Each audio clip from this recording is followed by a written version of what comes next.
The way you make $1 billion is not by chasing $1 billion. The way you make $1 billion is by chasing 1 billion people.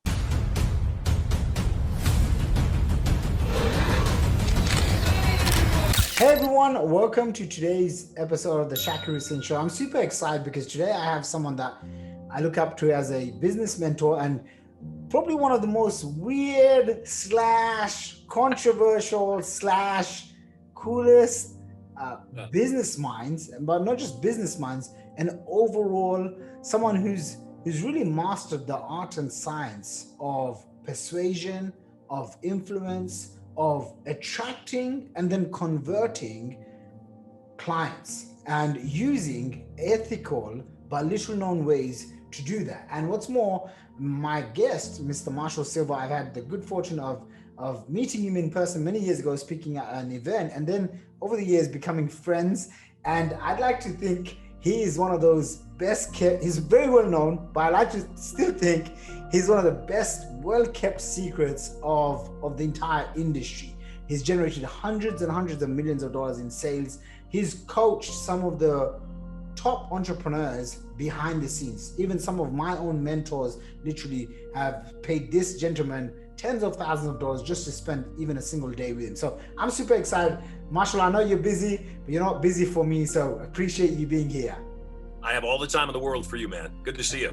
I've got a little bit of office envy right now, though. I'm looking at your office, and it looks so sexy with your 2 comma award back there, and your plural, and your great looking office. And I'm sitting here in the theater at my beach house. Now it's cozy, and I like it. It's soundproof. They could be making a racket in the house. The ocean could be roaring right outside the door, and I can't hear anything. It's a great place to work. Except I got to tell you, you just look like $1 billion, man. Looking good. I appreciate it. I appreciate it very much. So let's get straight into it. Marshall, you obviously have this really incredible, like this over the top life story of like how you started, and it would be a disservice if I didn't bring that up. You know what I mean? If I didn't bring that up, usually I tell my guests, don't give me a long life story, but for you, you can give us the story. How did you get into this business? How did you become one of the world's top hypnotist, but one of the world's top leading speakers?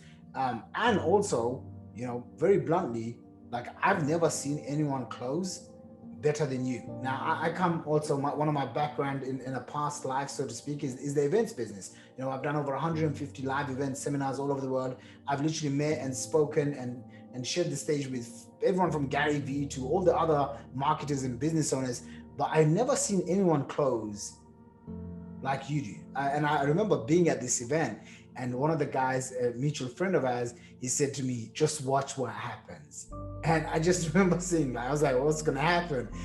And I was thinking to myself, okay, this is a business crowd. There's no way that they're going to buy this mindset program, right? I didn't know you back then, right?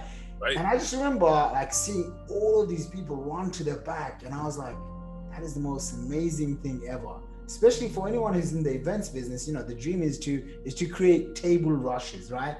And you're a master of this. So please take us back to, when you were like 15 years old. How did you get cracking on with this? And then let's just go from there. Absolutely. And I want to tell you, you're right. I have an unfair advantage. And the event that you and I met at, we were in the Dominican Republic, and I closed 95% of the people in the room, not on a big ticket, on a $2,000 US ticket, yet still 95% of the room on an item, as you said, that wasn't really specific to that room. It was a business conference, and I was selling mindset. I was selling reprogramming your subconscious mind. And yet, I have an unfair advantage in the fact that I have been on the platform for 51 years. And there's very few people that you'll have on your program or on any of your interviews that can say that and look so damn good, I might add. My history is I was born and raised on a farm in a little community in the States called Michigan. And Michigan is a very cold, very rural area.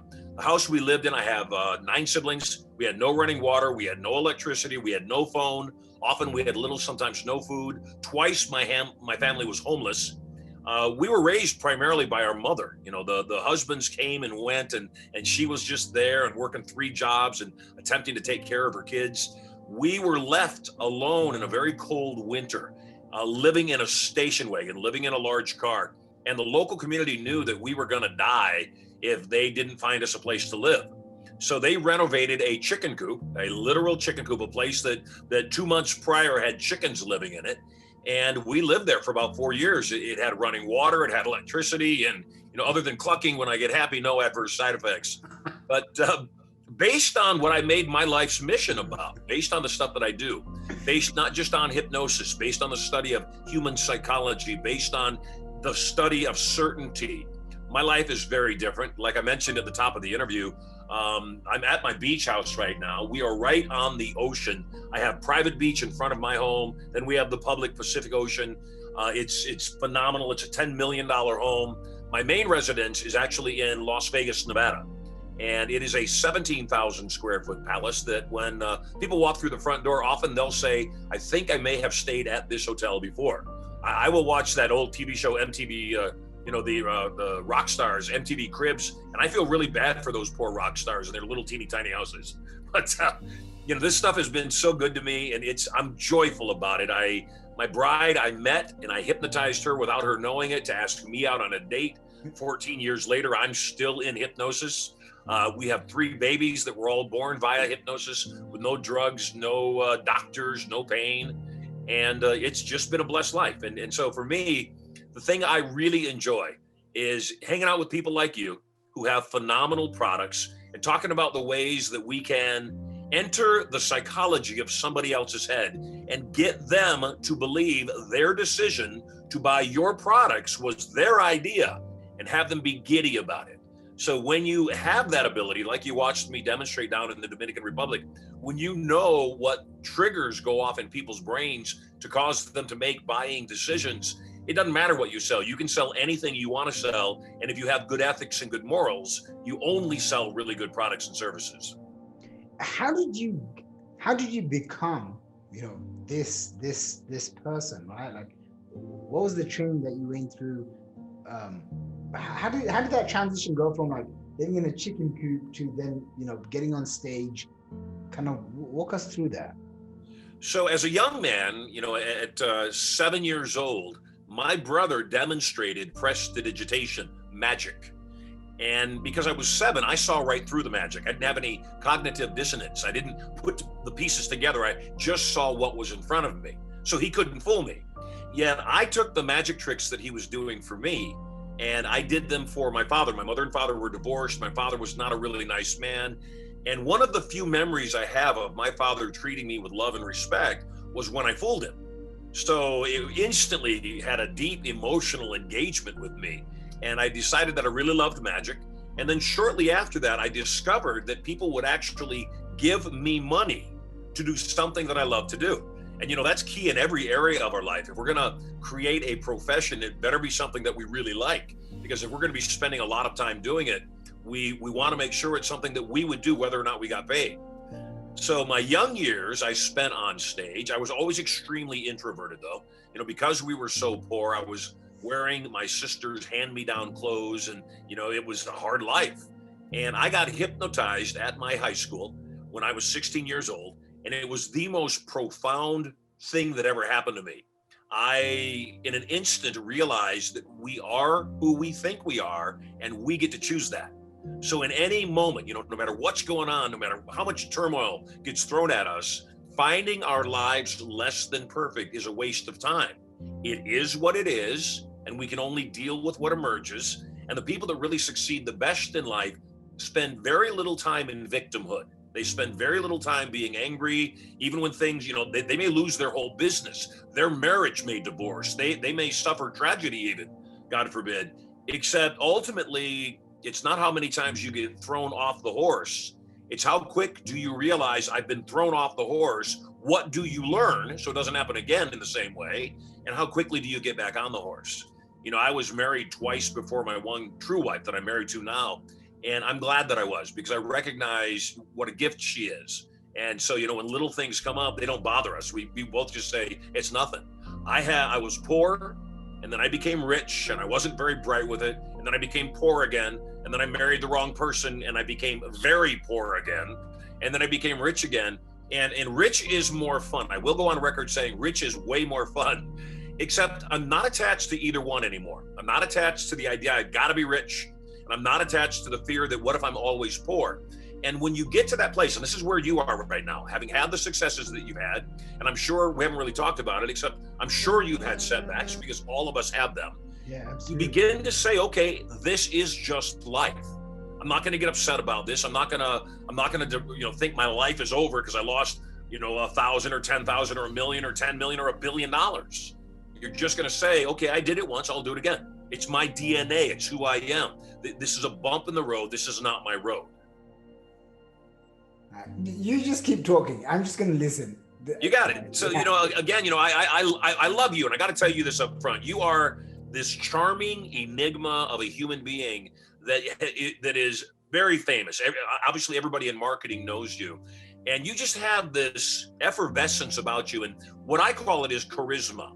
And what most people don't realize is that charisma is not necessarily something we're born with. Many people develop it early on because they have good parents, they've got good family, they build up their self-esteem, they let them know the world's a better place because they're there, they let them know the world, that they are a gift to the world, like I do with my children. So my kids have massive charisma, massive high self-esteem. Most people, though, the majority of the population, unfortunately, aren't in that place. And so if you are a person that does not yet have natural charisma, which I didn't for sure, and you want to develop natural charisma, I want to give you some tips on how to do that. Number one, charisma is of a sexual nature. Napoleon Hill, in his book, Think and Grow Rich, devoted an entire chapter to a concept he called sexual transmutation.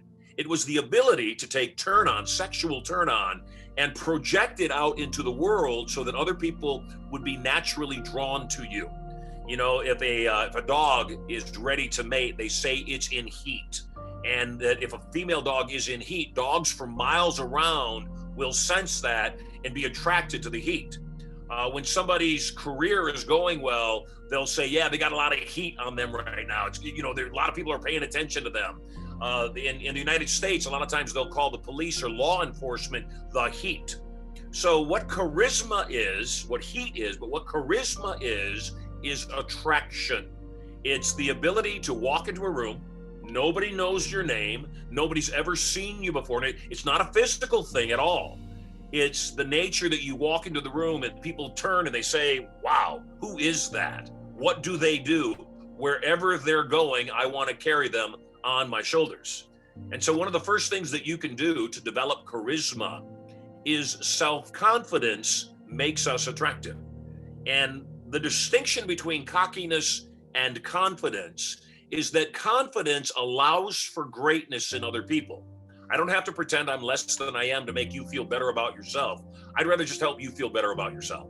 And so that way the two of us can rise together. So that's the first thing, is you've got to take total control of your thoughts and emotions. You have got to decide in any given moment that finding your life less than perfect is a waste of time. It's very zen, yet it is what it is. And so once again, any setbacks, any fork in the road, any shift of, what you thought was supposed to happen, you simply surrender, which by the way is the next element of charisma. The element of charisma to surrender means that you don't give your power away anymore. If somebody does something or tries to upset me, I tend to be amused. I don't tend to get upset. I tend to look at them and say, man, I feel really bad for you that you feel the need to attack me. I pray that one day you won't feel that need. In the meantime, I'm going to leave and I won't think about the person attacking me. I won't care. It's got nothing to do with my reality. It's got everything to do with theirs. So sometimes I think marketers take things way too personally. They'll do a campaign and it won't work out and they'll go, oh my God, I'm a failure. They'll do another one that doesn't work out. They'll go, see, that just proves it. They'll do a third one that doesn't work out and they're done. And they don't realize that you're one idea away from $1 million for sure, if not $1 billion. Back in the 90s, way before you were born, I was watching TV and there was this big guy in the United States, big guy, big teeth, Tony Robbins. And Tony Robbins was doing an infomercial. And I did some research and found out that he was doing 3 million US per month in sales. There was another show running in the US at the same time that was called the Psychic Friends Network, where you could pick up the phone and you could call a psychic and talk to the psychic for $3 US per minute. And they would answer your questions. Does he love me? And they were doing $30 million a month. So I said, okay, Tony Robbins, 3 million, Psychic Friends Network, 30 million. I'd like to be closer to here. And so what I realized, Shaqir, is that people pay for magic. People want a magic wand. They want a magic pill. They want a magic solution. They want a magic answer. And, you know, it's kind of like the Wizard of Oz. We discover that even though the wizard seemed all powerful, for me as a kid, when I was watching the Wizard of Oz, I was more amazed when they pulled the curtain back. I was more amazed that some guy had the thought process to create this entity called the wizard and make all the people believe the wizard existed. That's what fascinated me. And so I created an infomercial. I created a product that was part personal development, that was part magic, hypnosis. And we went on to knock Tony Robbins' Personal Power off the air for 3 months. They couldn't run the show. In marketing sense, what we did was we could pay so much for ad spend, they couldn't compete. And so, you know, it's one of those things that I had been knocked down so many times. Tony was already a massively established brand. Other people were doing way better. Yet I was true to myself. I was confident. And more importantly, I was certain. And that was one of the things I mentioned about charisma, is there is a magnetic attraction when you speak to somebody that has certainty, that they move with the absence of doubt.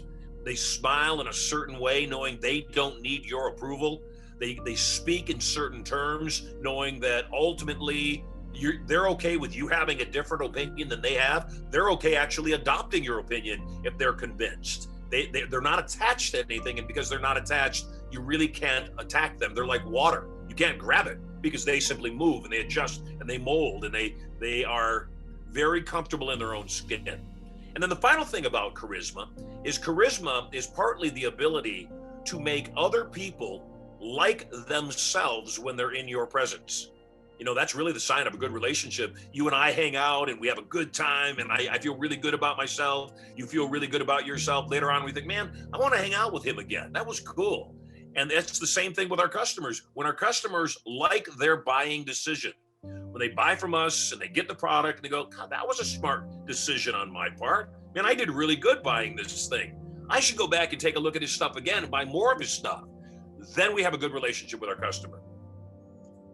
Wow, there's so much that I can pluck and pick, tons and tons of wisdom. This is one of those interviews, and more than an interview, this is a literal mini masterclass in of itself. For those listening, make sure you go subscribe to my YouTube channel, but make sure you also listen to this over and over again, right? Like, let these lessons sink in. There's so much we can go from this. One of the things that I was taught, and obviously I've known you for many, many years now. One of the things that I told you this when we first connected, was this concept of self-esteem. Okay. And I've been told all my life, hey, Shaqir, you've got great self-esteem and all of this stuff, right? Very humbly, lots of charisma. You can own the room when you walk in. How does someone develop that self-esteem, right? Like when someone they don't have the people around them, they don't have the money, they don't have the results, they don't have a lot of these things, right? Like, how does someone go on to, because you're the perfect guy. I mean, I don't know anyone that lived in a chicken coop, right? Like, I was thinking to myself, I should never ever tell anyone that I was a rags to riches story, right? Because it's nothing compared to yours. But how does someone build that self-esteem and self-confidence, especially when they're being knocked down, especially during a time like this, where people feel knocked down, but then also you have TV and the media and the news and politicians and all of this, they're not really helping boost the average man's confidence, if you know what I mean. Yeah, in fact, just the opposite. You know, we've got a major election coming up here in the States very soon, in 2 weeks actually. And the media is not our friend. The media, television, radio, print, internet, it's not our friend.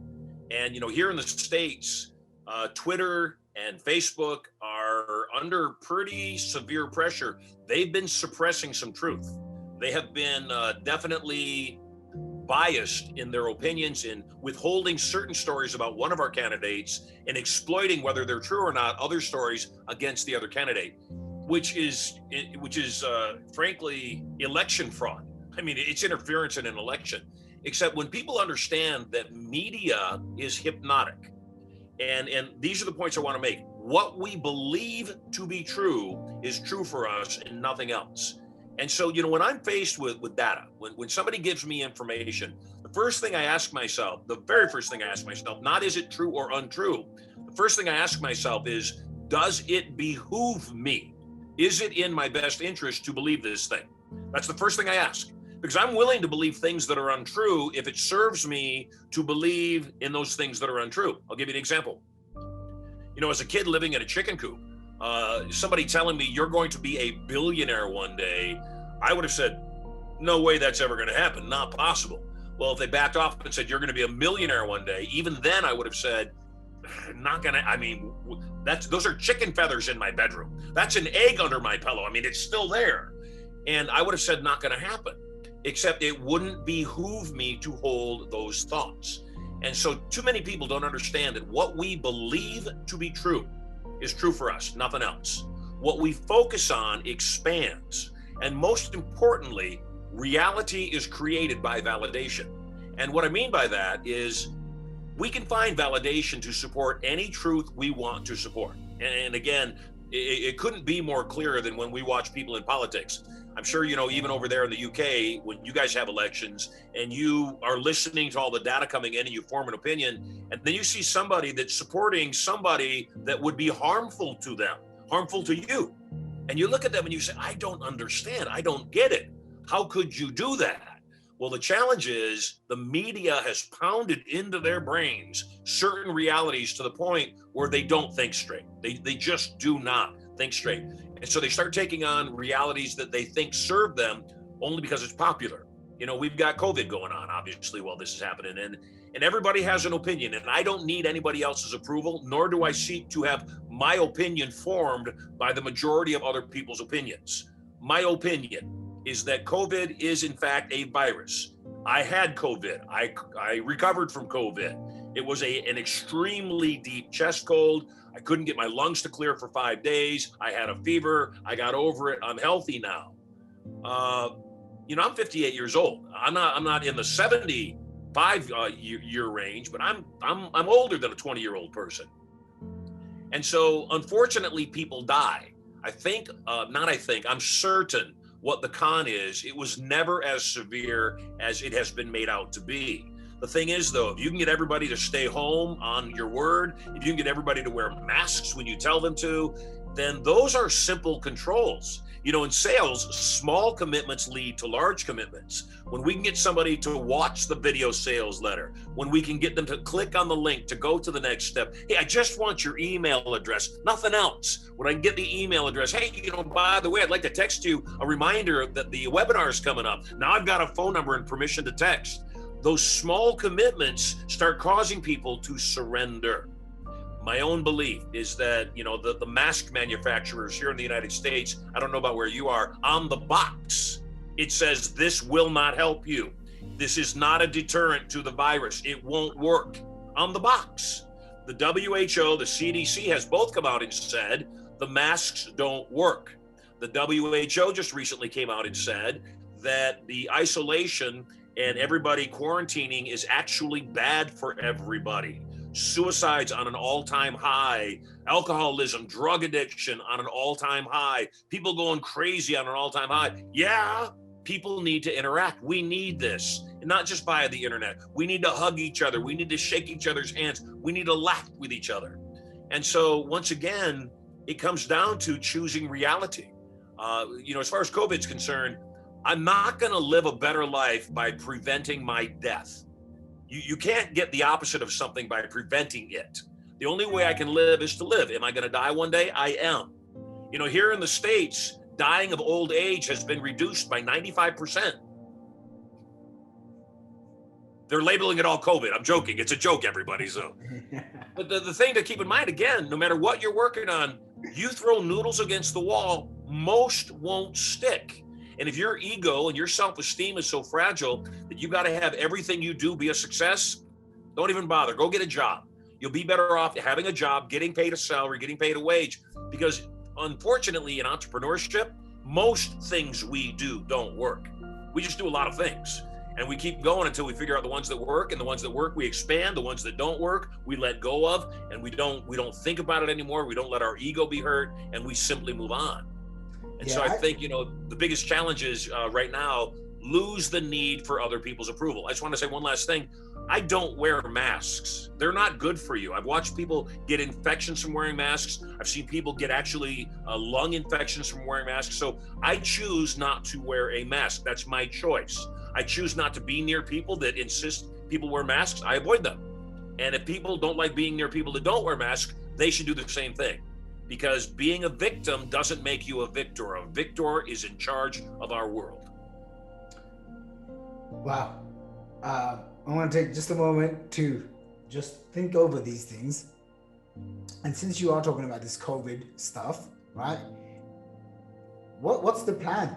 Like, why are they doing this? Like, what's your opinion? Because I do value a lot of your opinion. So I'd like to hear your side on what's your perspective? Like, what lens are you looking through this and saying, hey, this is why they're doing it, right? Like look at how many people are unemployed. And by the way, I'm with you 100%. Okay. But for the people watching this, if any of my family members watch this, I got to play the bad guy, right? Like, so, please. Like, what's their own plan? Why would they want 40 million people unemployed? Like, why would they want to scare everyone? Like, what's their grand vision of this? Have you seen The Hunger Games? No. You should watch the movie The Hunger Games. Okay. It's exactly what we're watching. And what The Hunger Games are about is a totalitarian society ruled by elites that have their thumb on everybody else's head, and they control them because they control the food, they control their freedoms, they control everything. And so again, what's happened is and some people say, this couldn't have happened on a worldwide level. Most people don't realize the world is controlled on a worldwide level. It's an illusion that we have countries. It's an illusion that there is separation. Don't think for a moment that it's not a select group of elites, blue bloods, central banks, frankly, that are running the world. And again, if I'm wrong, then there's no harm to you. If I'm right, though, and you listened to me and at least thought about it and said, what if this is true? Here in the United States, we have what's called the Federal Reserve. In Europe, they're all the central banks. They're all the same. They're all controlled by the same entities, and nobody knows who controls the central banks. Nobody can say, oh yeah, this guy, this gal, this family owns the bank, because they don't want anybody to know. Yet the central banks deal in what's called a fiat currency. A fiat currency is hypnosis. Fiat means there's nothing behind it. There's no gold standard behind it. There's no real estate standard behind it. There's nothing behind it except the presumption, the belief, the hypnosis that pound or that dollar or that yen has some intrinsic value. The moment the general public decides that piece of paper has no value, it has no value. And this is a good marketing lesson. Value is always determined by the buyer. And a person makes a buying decision first based on emotion and then backs it up with logic. I've got a $450,000 automobile in my home in Vegas. I've got a $250,000 automobile here at my house on the beach. Nobody needs a car that costs that much to get from point A to point B. Nobody does. A $10,000, $20,000 vehicle will get you there. A moped would get you there just fine. The thing is, though, when you have something like that and you grow to like it a lot, you grow to enjoy that luxury, your brain will justify it and say, okay, here's how I'm going to use it. Here's why it's worth this much money. Here's why I must have it. So going back to your original question about COVID, what do I think it is? I think that we have been at an interesting time. And you got to bear in mind, the United States, while we are not the world leader, certainly a lot of countries look to see what's going on in the United States to see what's the next move worldwide. And we had a very unique circumstance, something we haven't seen for 30 years. We had a non-politician enter the White House, the presidency of the United States, Donald Trump. And I know Donald personally. I've shared the stage with him 30 times. I've spent social time with him. I know the man. He's a good man. And I don't care what attacks he gets. He's been doing really good stuff here in the US. Worldwide, people don't really get a clear vision. They only get what's delivered on the internet or what's delivered on their telly. He's a good president, and he's been really good for the United States in balancing out trade reforms, making sure that what goes out is equal to what comes in. He's been really good at clamping down on crime. He's been really good at reducing prescription drug costs so that the pharmaceutical companies cannot gouge people that are in pain that need medicine. He's been really good at that. The challenge is, though, he's also no BS kind of guy. So if he sees somebody committing a crime, he says, you're committing a crime.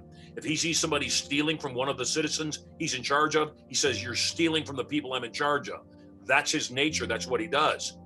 He doesn't take a salary in the United States. He gives his entire salary away every single time he gets paid as president. He has lost $2 billion in personal net worth while he's doing this. So what do I think COVID is? I'm positive COVID is a virus. It was created in Wuhan, China. It was intentionally created as a bioweapon. It was intentionally distributed throughout the world so that communist China, the Communist Party of China, can rule the world. That's what it was. And the challenge is it was brought to the United States, and too many of the politicians inside of the US are already compromised by China, including our past vice president. And you may or may not have seen this over the last few days. We have had some laptop computers and some hard drives surface from the vice president, Joe Biden, who's now running for president, the past vice president. His son has hard drives that have come to visibility that have compromising information, in that China has been paying him tens of millions of dollars to peddle influence in the United States. Joe Biden is 100% compromised. So what do I think COVID was? It was a means to terrify, as a terrorist would, the world, to create dominance, to be able to shut down other economies. You got to keep in mind, China recovered very quickly. Well, why wouldn't they recover quickly? They knew what it actually was, whereas the rest of us were attempting to figure it out. And you couple that with one more thing, at least in the States, and I don't know how it is over in the UK or in the rest of Europe. In the United States, it was politicized to crash a booming economy that Trump had created over 3 years, the best economy we've seen in 15 years, 30 years likely. And the parties that go against Trump used it, politicized it to keep the economy shut down, to be sure that it crashed. The irony is, even in the face of these great challenges, Trump has created a still stable economy. And here's what's going to happen, because this is what's most important in this conversation. After our elections in the states occur on November 3rd, we are going to see a landslide for Trump. They may even pull Joe Biden, who is the person running against him, out of it because of the corruption that's been surfaced lately. I don't even know if he's going to make it to the election. There's going to be a landslide for Trump. We are seeing parades. We are seeing rallies of 50,000 people 4 times a day in 4 different cities as he's out campaigning. I'm seeing something, Shaq, that I've never seen in my lifetime. I've never seen people love a president like the real people, not the mainstream media, not the anti-politicians that are against him. Real citizens, you, me, people that, care about our family, care about our livelihood, care about our country. I've never seen this level of love for a leader ever in my lifetime that we're seeing right now. So it's going to be a landslide. And then after it's a landslide, the lie won't matter anymore. And, Trump doesn't wear a mask for the most part. You go to his rallies, 50,000 people strong, nobody's wearing a mask. There was just a motorcycle celebration where 500,000 motorcycle riders got together in a little city, in a small little town here in the States. 500,000, 500,000 people, nobody wearing masks, everybody wearing Trump insignia, everybody saying, make America great again. And no infections, no disease spread, no nothing. So again, I ache, and I know I'm going to make people angry watching this. Not the majority. I know there are some people that are going to watch this, maybe even some people in your family, as you hinted, that are going to say, no, COVID kills, and you got to wear a mask. You should wear a mask. And if you're at risk, you should definitely protect yourself. And at the same time, the manufacturer says the mask doesn't work. The Center for Disease Control, the World Health Organization say it doesn't work, and neither does quarantining. So if they're saying that and you're not hearing it, they said it. Go to their websites. They said it. Look on the box. It says it. you got to realize somebody brainwashed you early on, and maybe the fear is governing your actions and your thoughts these days and not reality. Wow, that's powerful. Why don't you talk about sales and influence? But this is definitely more interesting and exciting because this is what most people are going through in reality. You know, I personally, and I'm not giving anyone advice because I'm not a medical profession or whatever, but I personally I don't really wear a mask. I travel. I just came back from Turkey with my wife, and next week I'm going to Portugal. And from what I heard, you don't have to wear masks. But anyway, for myself, I don't buy into it. There's a doctor that I've been following, and I followed him. He's now become really famous. His name is Dr. Rashid Buttar.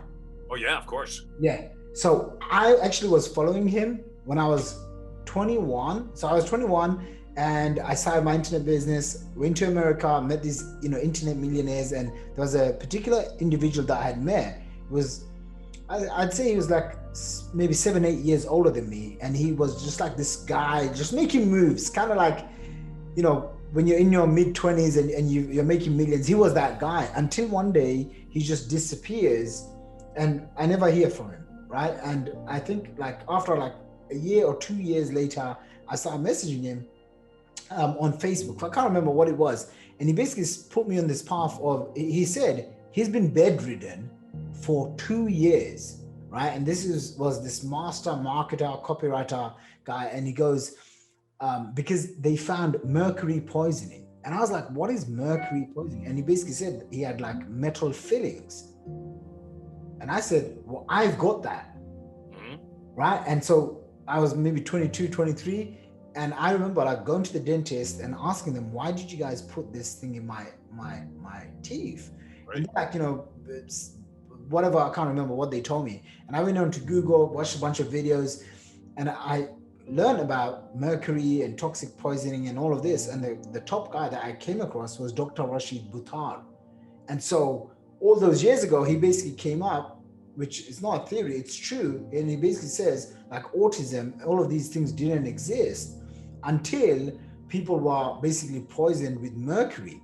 And one of the ways that they get you with the water that you drink and what they put in your teeth. And vaccines. Vaccines, yes, vaccines. So he wrote a book called 9 Steps to Keeping the Doctor Away. And one of the things he talked about was basically the truth about vaccines, like why vaccines create all these diseases. So back then, I've been following him. And even through some of the cancer stuff that he's done some really good research and he does good work. And then obviously COVID hit. And who's the first guy that I come across? I'm like, okay, what does Dr. Rashid Buttar have to say? And he's making all these videos on YouTube and they're getting banned and he's literally going on everyone's show. So I definitely recommend checking out Dr. Rashid Buttar if you haven't. I'm glad that you've him and you've been following his stuff. But after listening to him, I said to my wife, I said to my loved ones, I said, don't worry, there's something else going on. And I, for one, I'm not going to be terrified. Yeah, terrified or programmed by what the average, but why about how the masses are just being controlled. It's kind of like you and me being friends. We can talk about this, but like the average person it's like I don't even know what to say. Here in the States, I don't wear a mask. Like you were saying, you don't like to wear a mask. And I've worn them on a couple of occasions just to let go of the hassle. You know what I mean? You can't come in here without a mask, sir. I have a medical condition. I have an exemption. You've got to let me in. Otherwise, it's a $92,000 fine to your business. You've got to let me in. I'm not letting you in. We were flying on a private jet through a private airport and we landed. We got off the plane and my family doesn't care. They wear masks. They think it's funny, actually. And I just won't wear one because I think it's unhealthy. And we walked into this FBO, this little tiny airport, and the guy says, you got to get out of here. You don't have a mask on. I said, I'm not actually required to wear a mask. I have a medical condition and an exemption. And he said, you get out of my place. I own this place. I don't give a damn what you have. I said, you're actually breaking the law right now, and it's a $92,000 fine. You don't want to harass me about it again. And he said, get out of here. I said, you should call the police. And he said, I'll call them. They'll be here in 2 minutes. I said, thank you. Awesome. I sit down. Well, it turns out they have a full-time police officer at the airport because it's a little teeny airport. A couple minutes later, this guy walks in. He says, "Sir, you got to put a mask on." I said, "I have a medical exemption." He said, "Did you tell the other guy?" I said, "Yeah, while he was spitting on me through his mask." and he said, "All right, sir, have a nice day." And he left. The thing is that most people are intimidated to wear a mask because they've been hypnotized to believe two people have to wear a mask for both of them to be safe. But you can take it off in the restaurant here in the States. You know, you have to wear it to walk in and sit at your table. But the moment you sit down, you can take it off. You can eat your food, and the waiter will come by. They'll wear a mask, and they'll go over to that table over there who's not wearing a mask, and go to that table over there that's not wearing a mask, and then come back to you. Well, they just spread germs on all three tables if one mask doesn't stop the spread. And so it just doesn't make any sense. And it's the emperor's clothes. You know, the moment more and more people say, you know, I don't need you to like me. I don't need you to agree with me. The emperor has no clothes, and he has a very small willy. And I'm not going to pretend that he doesn't. I can see it right there. He's got no clothes on. And so I think that's one of the things too. I want to, go full circle back to marketing, is that sometimes marketers, like bad politicians, they say what they think people want to hear. And I say, if you have to say what you think people want to hear, you need to change your product. If your product doesn't say what fills their needs, if your product doesn't genuinely serve them, change your product, change the quality of your product, change, how you manufacture your product, change, what you're teaching, because a good product sells itself. A good offer sells itself. Everything else, bells and whistles, what kind of magic can I use to get people to stand up and race back to the back table? I wouldn't be able to do what I do in the learning area for the last 35, almost 36 years if my products didn't sell themselves. If I didn't have an evangelical following that said, oh my God, I did that program with Marshall 30 years ago, changed my whole life. Marshall taught me how to crush it from the stage. Right now, Shaq, I'm involved a lot with helping people that have really strong front end products that don't know what to do on the back end. And all of the money is on the back end. I can have a $2,000 offer, and unless if I don't have an offer on the back end, I'm missing out on $10,000 to $15,000 per $2,000 sale because I don't understand that all of the money is made on the back end. As long as my $2,000 product is worth $10,000. As long as I over-delivered on the front end and under-promised, and the people that bought that product said, yeah, that was a really good decision. When they do that, when they can buy a $2,000 product from me and genuinely and wholeheartedly and honestly say that $2,000 product was worth 10 grand, what if I buy a 10 grand product from them? It'll be worth 100 grand. In your eyes, coming back to marketing, what makes a great offer? Right? Like you could say most businesses are built on just great offers, or having one great offer or multiple great offers. And you've been around offers and offer creation. You just told me this psychic doing 30 million a month, and Tony Robbins, before I was born, doing $3 million a month. So in that case, like when you look at what really is the foundation of a great offer in marketing terms, a high converting offer, right? Like what is it that speaks to the brain where someone says, I need to run to the back to buy it? Sex, money, power.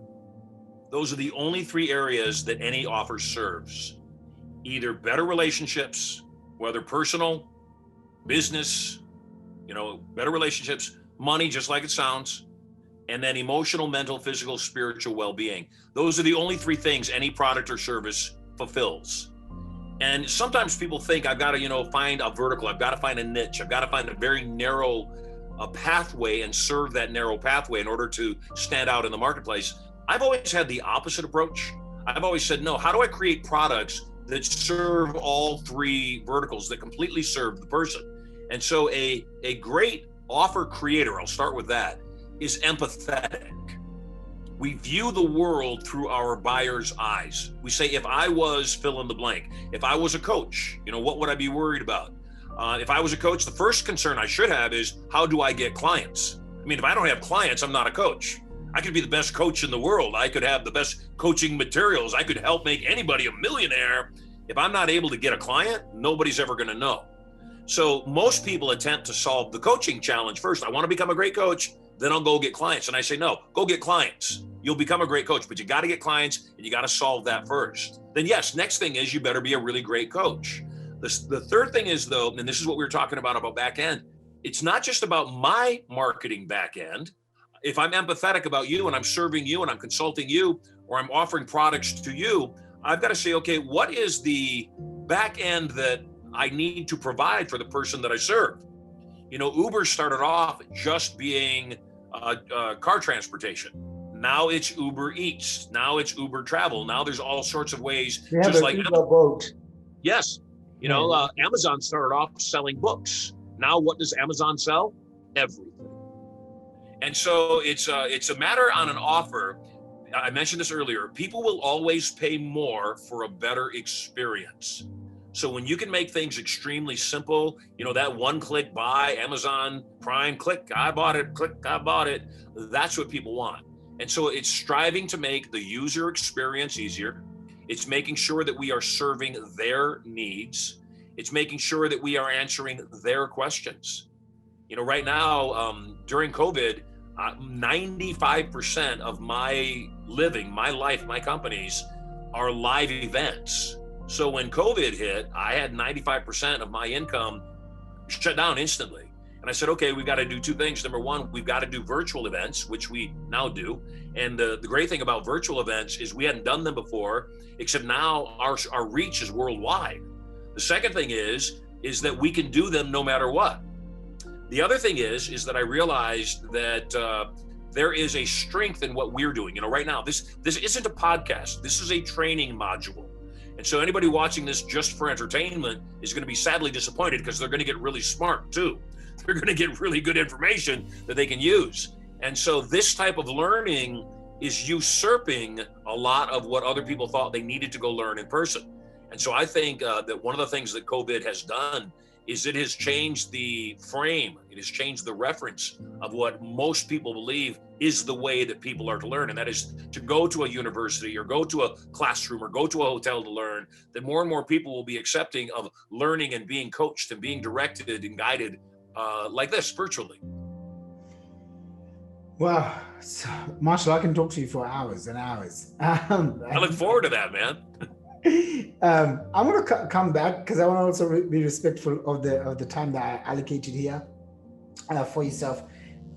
In terms of, you know, you as a person that has, you know, what I call basically, you know, sustained success. Like you could be successful for 1 or 2, 3 years, right? Like if you make it past 5, you're getting somewhere. If you make it past 10, okay, I'm paying attention to you. In your case, you know, Dan Sullivan, one of my mentors, he talks about like, if you've done something for a solid decade, you're a genius. And so imagine now you've done it for multiple decades. So I don't even know what title I should give you, but what's a habit or a routine or a visualization or a meditation or something that you don't do, that you do personally that has helped you, that a normal person, even for me, an average person, would not look at you and be like, oh yeah, I didn't know he does that. What's something that you do that has helped you sustain decades of success? The first is changing the frame of that idea that, you know, what Dan said, that if you can stay longer than 5 years, you know, you're among the chosen few, and 10 years almost unheard of.